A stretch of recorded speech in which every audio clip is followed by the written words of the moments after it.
Pour faire simple, ce pédalier, on utilise Utility pour définir si les boutons Instant Access seront de type permanent ou temporaire.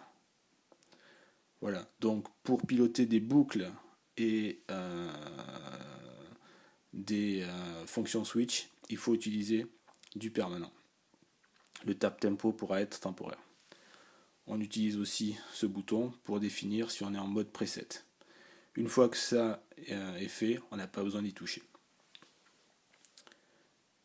Song set, ça c'est vraiment pour les gars qui tournent beaucoup lorsqu'ils veulent avoir une gestion des presets par chanson. Par exemple, il faut avoir une setlist très béton et avoir un ordre de chansons qui ne va pas bouger.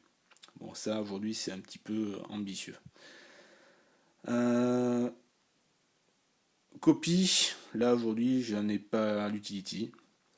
MIDI est très important, donc ça aussi c'est du paramétrage de base. C'est affecté à tous ces switches des change number.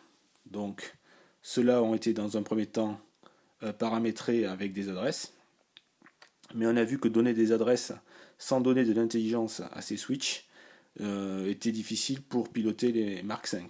Donc j'ai donné à ces trois boutons des adresses off et j'ai donné à ces autres boutons des adresses allant de, je crois que celui-là c'est, donc ça c'était initialement c'était 88, 89, 90, donc ça c'est 91, 93 et ainsi de suite. Et ces trois boutons ont été paramétrés après en hexadécimal custom. Voilà. Donc une fois que cela est fait, on n'a pas besoin d'y toucher. Et preset en fait est utilisé pour renommer les presets si nécessaire. Donc grosso modo, une fois que tout ça est fait, c'est uniquement de la sauvegarde de presets.